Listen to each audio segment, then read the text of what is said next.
bien. Alors, vous l'avez constaté, l'addition de H2O sur l'alcène, hein, l'addition de H2O sur l'alcène donne un alcool le plus substitué. Donc, on va donc résumer cette addition par faire la remarque suivante. Donc, comme les acides halohydriques, HX, l'addition de l'eau suit un mécanisme Markovnikov. Ça veut dire l'OH se fixe sur le carbone le plus substitué. Donc je répète et je rappelle que cette addition de l'eau est catalysée par un acide parce que s'il n'y a pas d'acide, la réaction n'aura pas lieu. Alors, comme on a préparé des alcools les plus substitués, aussi on peut préparer des alcools les moins substitués. Alors, ça sera le but ou bien l'objectif de la réaction suivante, c'est l'hydroboration. Donc cette hydroboration va nous permettre, je répète, de préparer les alcools les moins substitués. Donc on va voir le mécanisme. Donc notez s'il vous plaît que cette hydroboration consiste à transformer un alcène en premier lieu. D'accord, un alcène en alcool par utilisation du borane, le BH3. D'accord. Donc l'alcool qu'on va obtenir ici, c'est l'alcool le moins substitué. Donc je donne le résultat avant de traiter, le mécanisme de la réaction. Donc voilà, on va prendre toujours un alcène qui n'est pas, je répète, symétrique, parce que le problème se pose ici. Lorsque l'alcène est symétrique, le problème ne se pose pas. Mais lorsque vous avez un alcène qui est dissymétrique, le voici, donc c'est un alcène, très substitué, avec deux carbones, avec deux carbones de point de vue substitution qui n'est pas la même, un porte deux substituants, par contre celui à droite il porte un seul substituant. Donc en présence de ce réactif BH3, mais normalement c'est le B2H6, le BH3 n'existe pas sur cette, ça existe sous forme dimère, c'est le B2H6, donc là qu'il faut normalement transformer en BH3 par un simple chauffage. Donc en présence de BH3, de l'eau oxygénée, H2O2 c'est de l'eau oxygénée, et de la soude, là je répète, on prépare des alcools, les moins substitués. Donc regardez le H, ça se fixe sur le carbone, le carbone le moins substitué. Et donc regardez, donc là j'ai bien signalé les positions de H et de OH que j'ai pas fait lorsque j'ai étudié l'hydratation de H2O. Donc c'est la même chose. Donc en présence de BH3 suivi d'une oxydation, parce que la deuxième étape c'est une oxydation, là on prépare un alcool. Regardez, l'alcool et le H, ils peuvent être soit du même côté, ça veut dire que c'est une 6 addition, ou bien ils peuvent être non, c'est toujours une 6 addition, pardon.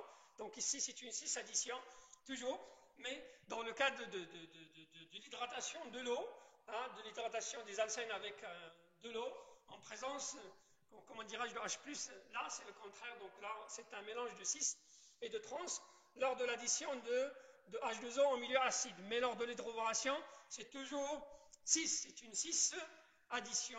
Donc là, si vous cherchez les configurations absolues, donc vous allez constater la différence entre les deux. Ok. Alors, quel est le mécanisme? Le mécanisme qu'on va faire est le suivant.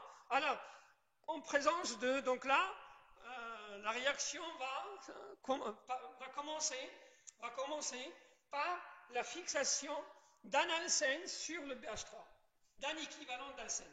Donc parce que là, donc la première étape, c'est la formation du trialkyl bourane. Ça veut dire, on va passer de BH3, vers un BR3. On va passer de BH3, ok. Donc, on va passer d'un BH3, donc voilà, donc je le donne sur le tableau. Oups, pardon. Ok, donc là, on va passer donc voilà, donc notre alcène. L'alcène, donc si je me rappelle bien, donc c'est un C avec ici un H, ici je rapporte un CH3, un C2, H5 et là un CH3. D'accord? Donc en présence de BH3, le BH3 c'est un acide de Lewis. Le BH3 c'est un acide de Lewis. D'accord? Et donc ce BH3 qui va jouer le rôle d'un acide de Lewis, donc il a une case vide, donc il va recevoir 2 électrons de la liaison pi. D'accord? Pour former, je répète, hein, pour former en premier lieu, donc là c'est une 6 addition, donc le mécanisme on détaille tout de suite. Donc là j'aurai B, hein, H, H, H. D'accord? Donc là je mets les H de BH3, je les mis en rouge. Donc là j'aurai le V, donc le brome, pardon, le bord et le H se fixent d'une façon 6 du même côté. D'accord? Donc j'aurai ça, plus, donc là les autres groupements seront dans leur position. Ils ne vont pas changer de position. Donc là j'aurai CH3, j'aurai C2, HE5. D'accord? Donc ça s'appelle le mono. Là c'est le mono alkyl borane. C'est le mono-alkyl borane. Parce que regardez, sur le bord, on a un seul groupement alkyle, qui est celui-là. Hein, qui est celui-là. Okay. Donc là, ça s'appelle le mono-alkyl borane. Après, ce mono-alkyl borane va réagir avec une autre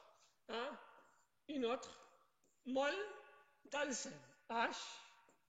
CH3, C2, H5, CH3. Pour donner le dialkylborane. Pour donner le dialkylborane, qui est BHRR.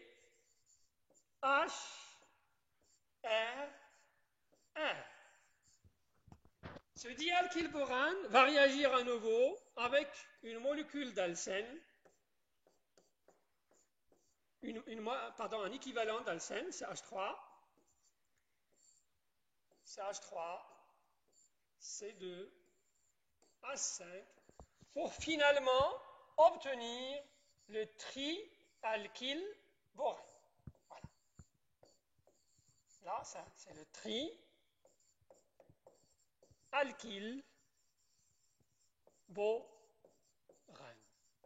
Là, c'est le dialkylborane. D'accord? Donc là, la réaction commence tout d'abord, je répète, par une addition qui suit, une 6 addition de BH3 sur la première molécule d'alcène pour donner le monoalkylborane, c'est celui-là. Hein? Donc le monoalkylborane va réagir avec un deuxième équivalent d'alcène pour donner le dialkylborane de structure sur ça. Et finalement, le dialkylborane sera transformé en trialkylborane, d'accord? Comme produit final de la première étape. Parce que je répète, c'est une réaction qui se fait en 2 étapes. La première, c'est l'addition de BH3 sur l'alcène qui conduit, je répète, qui conduit à la formation du trialkylborane. Alors, ce trialkylborane, donc le voici. Donc voilà, pH3, bien esthétique. Donc là, on passe par cet intermédiaire donc,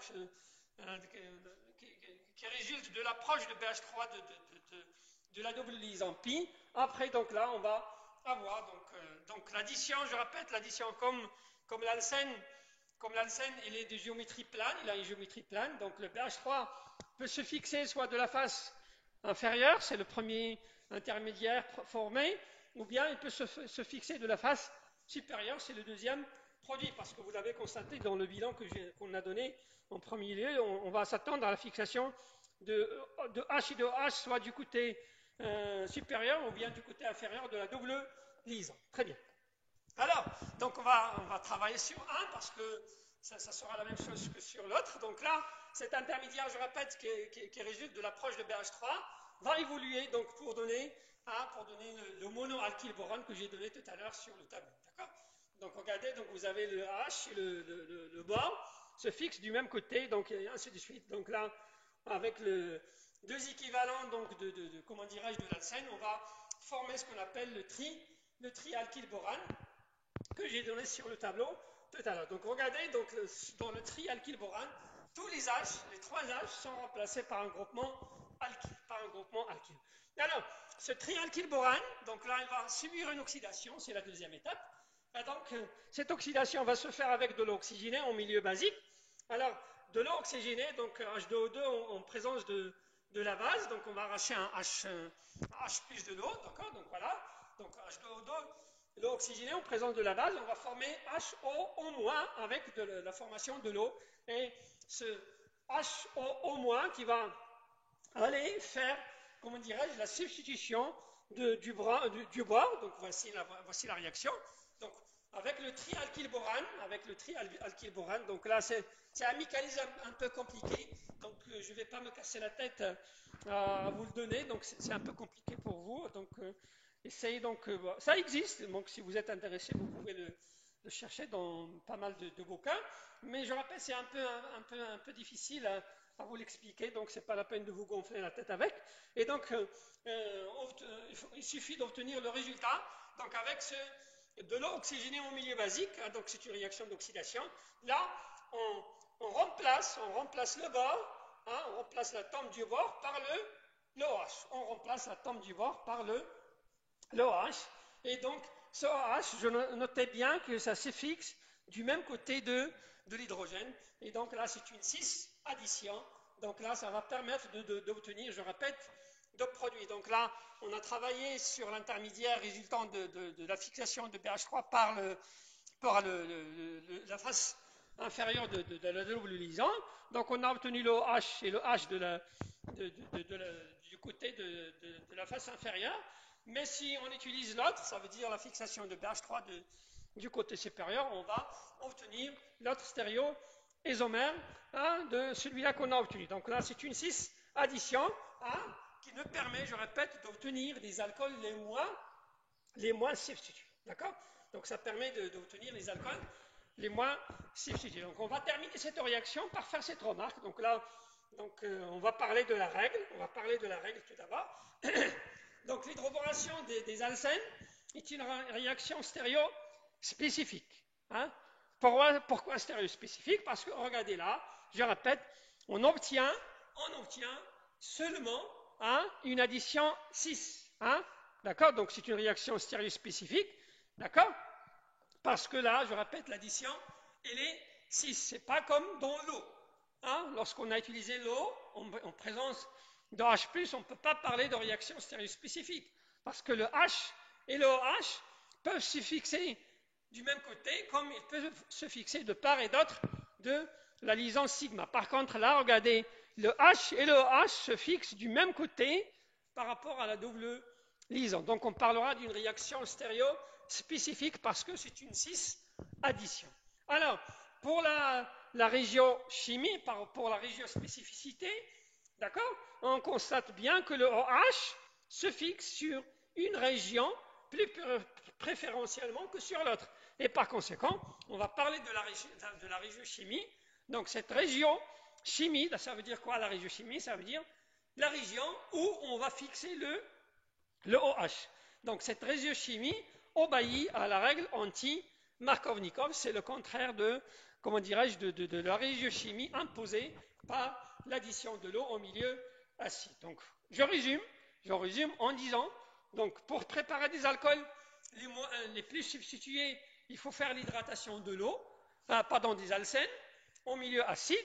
Et donc dans ce cas-là, je répète, la réaction n'est pas stéréospécifique, parce qu'on obtient un mélange de 6 et de trans de l'addition de H et d'OH, donc ils peuvent être soit du même côté, soit de part et d'autre. Par contre, pour préparer les alcools les moins substitués, la technique ou bien la réaction à utiliser, c'est l'hydroboration. Cette hydroboration, donc, comme vous le constatez, permet d'obtenir l'alcool le moins substitué. Et cet alcool, en le comparant avec l'hydrogène, ça se fixe du même côté. Donc c'est une 6 addition, d'où le nom de réaction stéréo spécifique. Et la régiochimie, évidemment, obéit à la règle anti-Markov-Nikov. Donc la règle anti-Markov-Nikov, ça permet de préparer, je répète, les alcools les moins substitués. D'accord? Très bien. Alors on va passer à une autre réaction, donc toujours dans le cas d'études des réactions d'addition, c'est l'addition de Cl2 et de Br2. D'accord? Donc, les dihalogènes, hein, donc là je parle de Cl2 et de Br2 comme j'ai parlé d'eux dans le premier chapitre, donc ce sont les dihalogènes qu'on utilise souvent parce que les autres, le I2 il est moins réactif, par contre le F2 il est très très réactif, donc ça peut dégrader la molécule. D'accord? Donc ce qu'on utilise généralement c'est soit le dichlore, soit le dibrom, et donc on va voir le mode d'addition de ces deux halogènes. D'accord? Donc là, on peut, comment dirais-je, les additionner en deux étapes. Donc la première étape, donc c'est la formation d'un ion à l'union ponté. D'accord? On verra donc la structure de cet ion ponté. Là, voici, donc on va prendre cet alcène. Donc là, le problème de régiochimie ne se pose plus. Le problème de régiochimie ne se pose plus parce que ce qu'on va additionner, on va additionner des molécules homonucléaires. Ça veut dire la Cl2, la Br2. Donc là, le problème de stéréochimie ne se pose plus. D'accord? Donc que l'alcène soit symétrique ou non symétrique, le problème ne va pas se poser pour vous. Par contre, lors de HX, lors de H2O, il faut faire bien attention. Est-ce que la règle qui sera suivie, est-ce qu'elle est Markovnikov ou bien anti-Markovnikov? Là, on ne va pas parler de cette règle de Markovnikov et d'anti-Markovnikov. Alors, en présence de Br2, donc regardez, le Br2, le Br2 c'est une molécule homonucléaire. Donc ce que j'écris là n'est pas juste. Ce que j'ai écrit ici n'est pas du tout juste. Parce que tout simplement, ce que j'ai écrit ici n'est pas juste parce que là j'ai, comment dirais-je, là j'ai une molécule homonucléaire, donc j'ai pas le droit d'écrire ni un delta moins ici, ni un delta plus ici. J'ai pas le droit de faire ça. J'ai pas le droit de faire ça. Ok? J'ai pas le droit de faire ça parce que je répète, c'est une molécule homonucléaire. Alors, donc, en présence le mécanisme qui sera suivi est le suivant. Donc, qu'est-ce qui se passe? L'alcène, donc soit par la face inférieure, soit par la face supérieure, va s'approcher d'une molécule de brome. Il va s'approcher d'une molécule de brome, d'accord? Va s'approcher d'une molécule de brome, pardon, donc je change de couleur.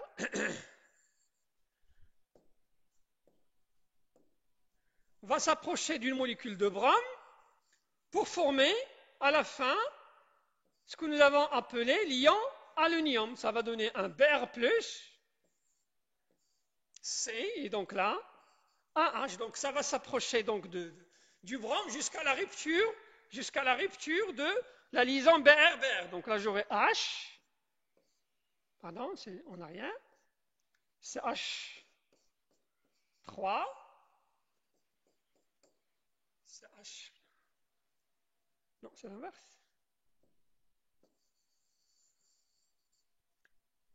Alors ici donc c'est un CH3, ici c'est un H, en arrière c'est un H, en avant c'est un CH3, d'accord? Donc je répète l'alcène va s'approcher, une molécule d'alcène va se rapprocher de Br2, d'accord? Donc il va se rapprocher jusqu'à la rupture de la liaison Br-Br. Et donc ici donc on va fixer, donc là je mets les couleurs, je respecte les couleurs que j'ai mis. Donc là j'aurai ici un Br plus, et donc je répète à la fin, donc là comment dirais-je, la liaison va être rompue pour former aussi le Br-. D'accord? Donc je répète, on peut avoir les deux. Donc on peut avoir soit la fixation de Br+, soit de la face supérieure, soit de la face inférieure. Donc normalement, il s'agit de la formation de deux produits. Donc le deuxième intermédiaire qui va se former, c'est l'autre. Le deuxième, ça sera celui-là. Br+, avec toujours, donc j'ai pas d'espace pour l'écrire, donc ça sera sur la vidéoprojecteur. Donc là, il y aura un deuxième intermédiaire, donc je vais essayer d'avoir de l'espace pour le faire. Donc là, un CH3, là un H, Ici un CH3, ici pardon, c'est en arrière, un H, et toujours avec notre BRE+. D'accord? Donc je répète, on va avoir la formation de deux intermédiaires. Donc le brome peut être fixé soit de la face supérieure, soit de la face inférieure. Toujours plus le BR-. D'accord? Plus le BR-. Hein? Plus le BRE. D'accord? Très bien. Alors, donc l'étape suivante, c'est l'attaque de BR. Donc il attaque sur ce carbone ou sur l'autre, d'accord? On va obtenir le même produit. La même chose ici, donc comment dirais-je, le brome va attaquer le carbone pour donc il faut attaquer l'ouverture du pont ou bien de l'ion aluminium. C'est ce qu'on appelle l'ion aluminium, c'est cet ion-là. Donc l'ion aluminium, c'est un cycle à 3, composé de deux bromes et de deux carbones et d'un brome, ce qu'on appelle un ion aluminium ponté. Il s'agit comme d'un pont. Et donc l'attaque de BR, que ce soit sur le premier intermédiaire ou bien sur le deuxième, va conduire à la formation d'un dihalogénure d'alkyle. Ça va conduire à la formation d'un dihalogénure d'alkyle. Ça va conduire à la formation d'un dihalogénure d'alkyle. Ok? Donc,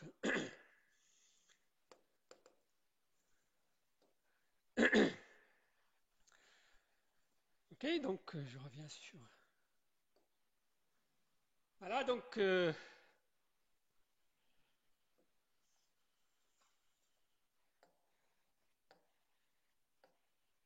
voilà, donc sur ce que j'ai fait tout à l'heure, donc je répète, ici j'ai pas le droit d'écrire c'est delta plus et delta moins parce que je répète la molécule est homonucléaire, donc il n'y a pas de site électrophile, il n'y a pas de site nucléophile.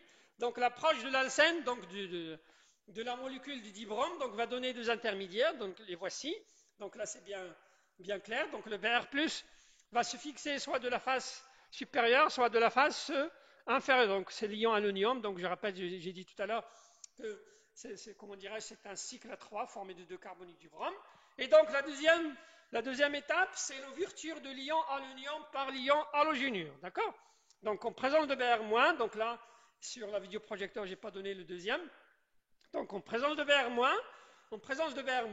donc là, l'attaque peut être faite sur ce carbone, pour donner, voilà, donc avec l'ouverture évidemment de l'ion aluminium, pour donner, voilà, on va obtenir de produits, et donc regardez les deux bromes, ils sont de part et d'autre, par rapport à la liaison CC, donc on va obtenir ce produit-là, alors que si l'attaque est faite selon la flèche jaune,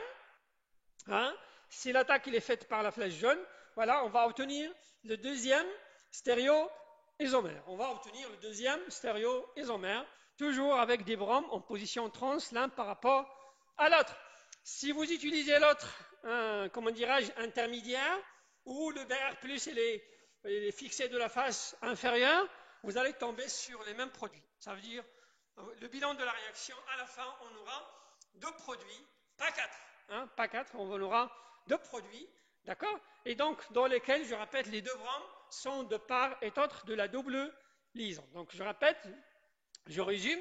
Donc, la première étape, c'est la formation de l'ion aluminium, un ion ponté, et la deuxième étape, c'est l'ouverture de cet ion aluminium ponté en présence de l'halogénure. Donc, je répète qu'il peut être soit le chlore, soit le brome, pas d'iode, pas de fluor. D'accord? Alors, donc là, notez bien, regardez bien la géométrie. La géométrie, c'est Z. Et donc, ce qu'on va obtenir lorsqu'on travaille avec la géométrie Z, on va obtenir 2S, 3S, plus 2R, 3R. D'accord? Donc, ce sont des mélanges 50-50. On va obtenir 50% de 2S, de 3S, et 50% de 2R, 3R. Ça veut dire qu'on va obtenir un mélange racimique. Donc, lorsqu'on travaille avec le Z, il faut s'attendre à la formation d'un mélange racimique de 2S, 3S et de 2R, 3R. Et donc, ça ne sera pas la même chose lorsqu'on travaille avec le trans lorsque l'on travaille avec le trans, on va obtenir un méso. Lorsqu'on travaille avec le trans, je n'ai pas le temps de le donner, essayez de le faire chez vous. Donc, lorsque vous travaillez avec le trans ou bien avec le E, vous allez toujours obtenir un mélange inactif, inactif constitué de méso. Aussi, ici, le mélange il est inactif parce que c'est un mélange racimique constitué de 30% de S et de 50% de S et de 50% de R. Donc, on va faire quelques remarques, s'il vous plaît. La première remarque consiste donc à rappeler les deux autres dihalogènes dont on n'a pas parlé, donc le F2. Donc le F2, donc je répète, il est très très réactif, donc il peut détruire, il peut dégrader la molécule. Le deuxième, qui est le l'iode, il est peu réactif, donc là, ça ne marche pas. Et donc généralement, ce qu'on utilise, je répète, on utilise soit le dichlore, soit le dibrom pour préparer les dihalogénures. Donc regardez les dihalogénures qu'on a préparées ici. On a parlé de ces dihalogénures lorsqu'on a préparé on a parlé de la préparation des alcènes. Là, ce sont des dihalogénures vicinaux. Ce sont des dihalogénures vicinaux parce que les deux bromes se sont fixés sur les carbones voisins. D'accord? Donc la première remarque consiste, je répète, à rappeler donc la réactivité du fluor et de l'iode. Donc l'un il est plus réactif, l'autre il est moins. Et par conséquent, ce qu'on utilise généralement, ce sont soit le dichlore, soit le dibrom. La deuxième remarque qu'on va comment dirais-je, soulever, c'est cette stéréospécificité. Donc regardez, s'il vous plaît. Donc tout à l'heure, lorsqu'on a parlé de l'hydroboration des alcènes, on a vu que le OH et le H se fixent du même côté. Ça veut dire que c'est une cis addition. Par contre, ici, regardez le brome. Les deux bromes se fixent toujours du part et d'autre. Donc là, c'est une transaddition. Et donc, on va parler d'une réaction stéréospécifique parce que, je répète, les deux bromes se fixent toujours. On ne peut pas les obtenir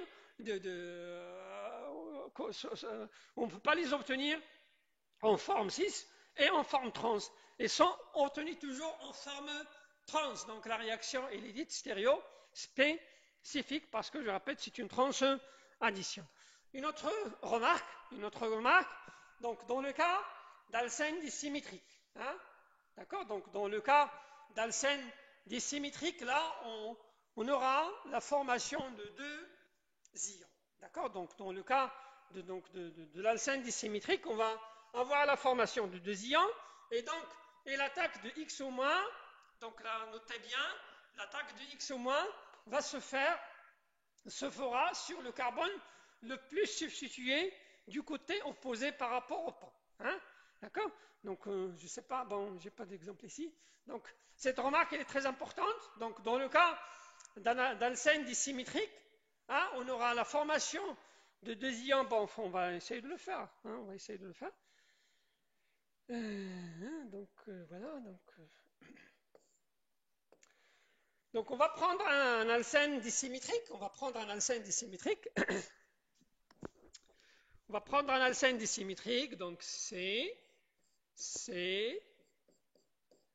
H, CH3, par exemple, C2, H5, CH3. Très bien. Là, c'est un alcène qui est très substitué, il est dissymétrique. Donc, en présence de Br2, donc ça sera le même mécanisme. Donc là, les deux électrons que vous avez là vont se rapprocher d'un des deux bromes jusqu'à la rupture donc de la liaison. Donc là, je répète, on va former deux ions pontés. Le premier, il est celui-là. Br plus là, Br. Avec ici un CH3 et là un H. Ici, nous avons un CH3, un C2H5, un C2H5 et là un CH3. Donc voilà le premier ion ponté qui est formé. Le deuxième, ça sera l'arrivée du brome, ou bien la fixation du brome par la face H, c'est H3, c'est H3, C2, H5. Donc, si l'alcène il est symétrique, hein, si l'alcène il est symétrique, je répète, le problème ne se pose pas. Si l'alcène il est désymétrique, donc je répète, on va former deux ions pontés, hein, qui résultent de l'arrivée de Br+ par la face supérieure ou bien par la face inférieure. Et donc, regardez, le brome ici, il est, de point de vue liaison qui forme avec les carbones, il est très proche du carbone le moins substitué, parce que là, vous avez deux groupements alkyles qui sont des donneurs, donc le nuage électronique, il est, comment dirais-je, il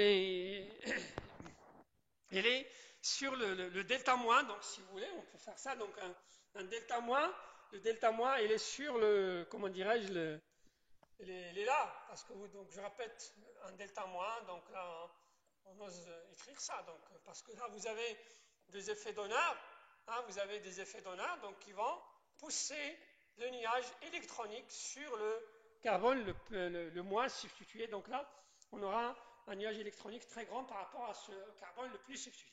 Donc on va avoir la formation de deux intermédiaires, et donc les deux intermédiaires vont réagir donc, avec le Br-, parce que donc là, le Br- va réagir. Alors la remarque, qu'est-ce qu'il dit? On va revenir à la remarque. Regardons la remarque. Donc, dans le cas d'alcène dissymétrique, on aura formation de deux ions pontés. Et donc, l'attaque de X-, l'attaque de X- va se faire sur le carbone le plus substitué du côté opposé. D'accord? Donc, voilà, donc le Br-, va attaquer le carbone le plus substitué du côté opposé. C'est normal, parce que donc là, il ne va pas attaquer par le haut, dans ce cas-là, parce que je répète, le haut, il est très encombré. Donc il va attaquer par le bas, et donc, lorsqu'il attaque par le bas, voilà ce qu'on va obtenir. Donc on va obtenir ici le brome, H3, H, H3, et là, C2, HE5. Voilà ce qu'on va obtenir lorsque le brome attaque le premier ion ponté. D'accord? Et donc, la même chose, on va le faire pour l'autre. On va utiliser une autre couleur. Donc, le brome va attaquer le deuxième ion ponté. Il va l'attaquer par le côté opposé de la liaison CBr. Donc, il attaque du haut, hein, le côté opposé. Et donc, c'est le carbone, je répète, le plus substitué. C'est le carbone le plus substitué. Et donc, qu'est-ce que j'aurai là? J'aurai le deuxième stéréo isomère. Donc, j'aurai ici Br, j'aurai Br, j'aurai H, j'aurai H3, j'aurai C2, H5, et là, j'aurai un CH3. Donc là, toujours, j'obtiens deux composés. Donc là, je n'ai pas le temps de chercher les configurations absolues. Donc vous allez essayer de chercher les configurations absolues de ce carbone pour voir la relation stéréochimique entre les deux. D'accord? Donc si vous avez, je répète, un alcène dissymétrique, donc si vous avez un alcène dissymétrique, il faut s'attendre, je répète, à la formation de deux ions pontés. Hein? Il faut s'attendre à la formation de deux ions pontés. Un, le brome il est en haut, l'autre, le brome il est en bas.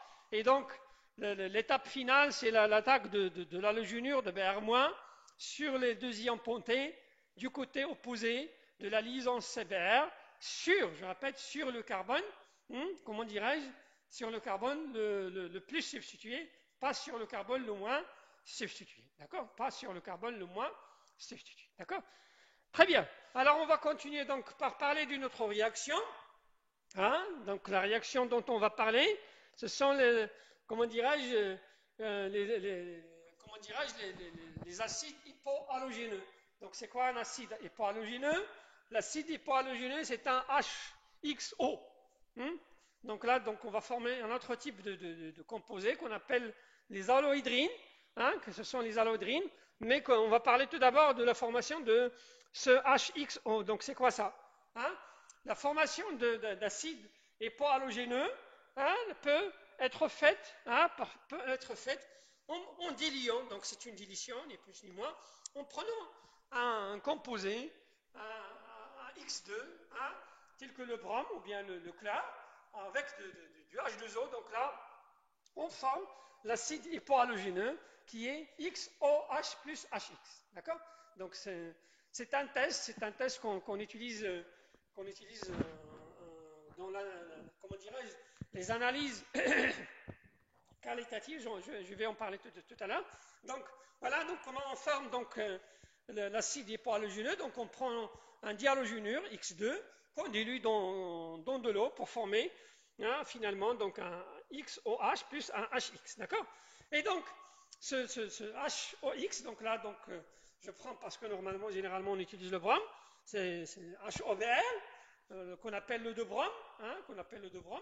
Donc HOVR, donc on présente de H+, donc là vous avez un H+, qui va jouer le rôle d'un, comment dirais-je, d'un cation, et donc ça va se former, ça va se fixer sur l'eau pour donner cet intermédiaire, parce que c'est cet intermédiaire qui va réagir, hein, qui va réagir par la suite. Donc c'est pas HOVR qui va réagir, mais c'est plutôt dans le mécanisme, on va voir, on va utiliser cette entité BrOH2 fois. Donc voilà, donc le mécanisme en détail. Donc voilà, c'est un alcène. Hein, regardez là, donc l'alcène n'est pas symétrique du tout.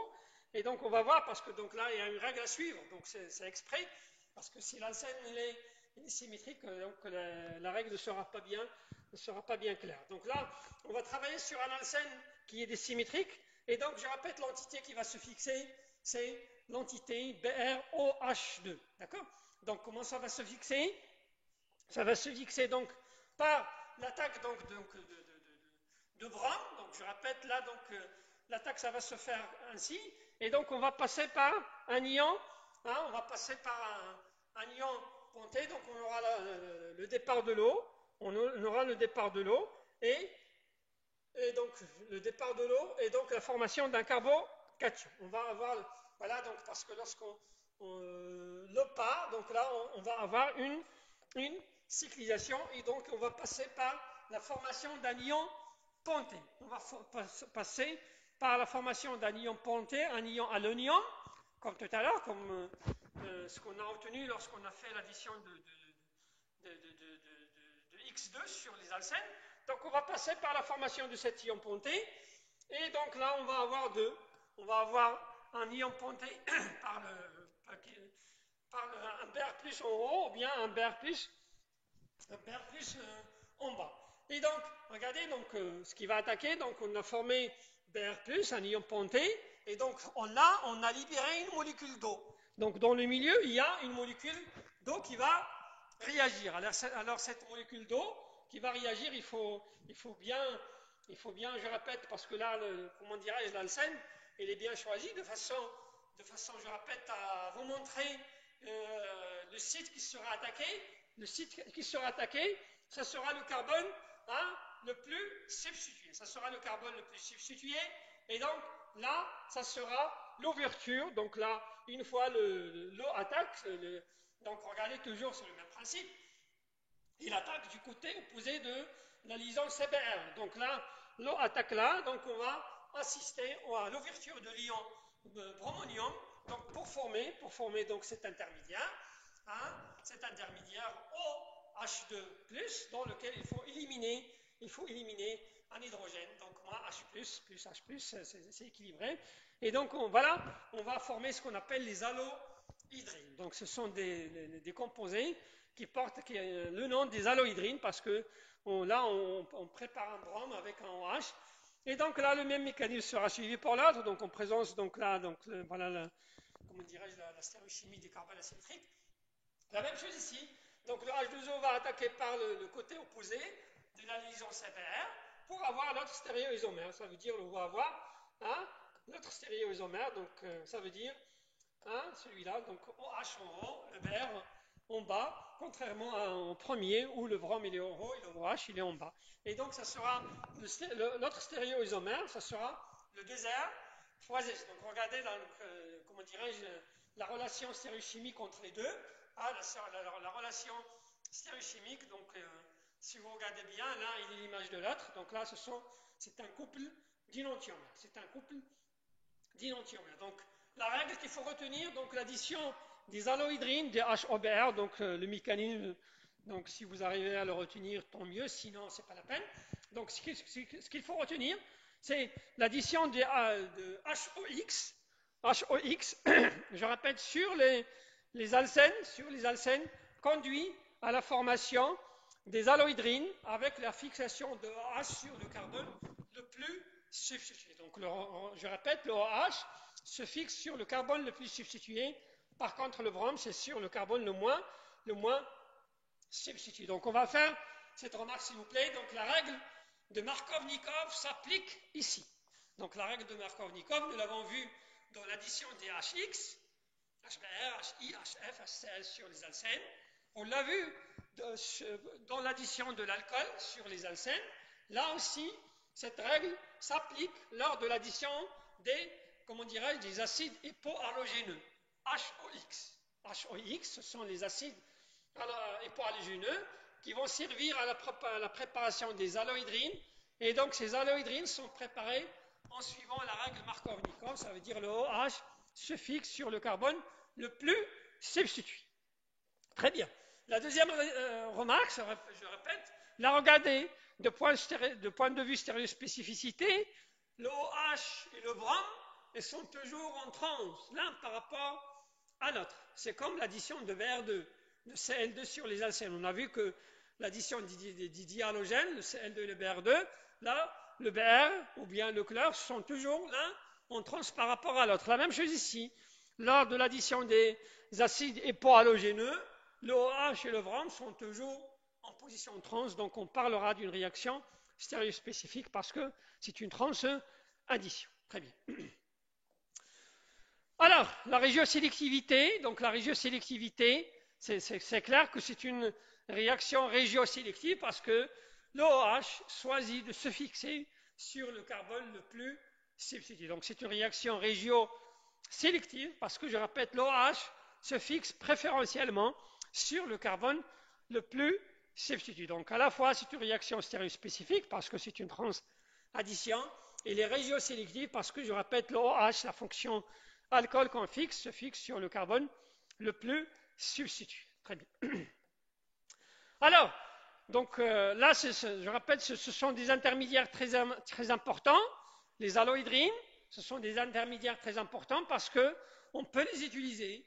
On peut les utiliser pour préparer un autre type de produit qu'on appelle les époxydes. D'accord ? Donc, si on prend l'allohydrine qu'on a préparé, hein, on le traite en milieu basique, hein, donc en présence de H-, là, on va préparer ce qu'on appelle les époxydes. Les époxydes, ce sont des cycles à 3, des hétérocycles, avec un OH et 2 carbones. D'accord ? Alors, donc là, c'est une réaction de substitution nucléophile. Hein, voilà le mécanisme. Donc, en présence de OH-, cette base, on va aller arracher le H le plus acide. Le H le plus acide, c'est le H qui est porté par l'alcool. Donc, en présence de H-, donc voilà, on va aller arracher ce H-là. Et donc, lorsqu'on va arracher ce H-là, on va préparer un intermédiaire, un alcoolate. Hein, un alcoolate, c'est un O-. Et ce O-, qu'est-ce qu'il va faire? C'est un nucléophile. Donc, il va aller attaquer le carbone le plus électrophile. Le carbone le plus électrophile, dans notre cas, c'est le carbone qui porte le brome, parce que vous avez un brome ici qui exerce un effet d'honneur, moins I. Donc là, le carbone qui porte ce brome-là va jouer le site, va jouer, comment dirais-je, le rôle d'un électrophile. Et par conséquent, le O- formé ici, l'alcoolate, va aller attaquer ce carbone et on aura le départ de Br pour former l'époxyde. D'accord? Donc, si on prend cette allohydrine, où le Br il est en haut et le OH en bas, on va former cet époxyde, ou l'époxyde, regardez l'oxygène du cycle, il est en bas. Mais si on travaille avec l'autre stéréoisomère, ça veut dire où le brome il est en bas et le OH il est en haut, on va obtenir l'autre époxyde, ça veut dire là où vous avez le O. D'accord? Donc là j'ai utilisé un seul mais la même réaction, je peux la faire sur l'autre stéréoisomère, où le brom il est en bas et le OH il est en haut pour former le stéréoisomère de cet époxyde que nous avons devant nous. D'accord? Donc là, je répète, les allohydrines qu'on peut préparer par l'addition des acides hypohalogéneux, c'est un intermédiaire très très réactif qui peut servir à la préparation de ces époxydes par une réaction de substitution nucléophile intramoléculaire, parce que donc on parlera de substitution nucléophile intramoléculaire, ça se fait à l'intérieur de la même molécule. Ça se fait à l'intérieur de la même molécule, on verra dans le chapitre des halogénures d'alkyles, des réactions de substitution intermoléculaire. D'accord? Très bien. Alors, donc, si vous permettez, je vais enregistrer tout d'abord.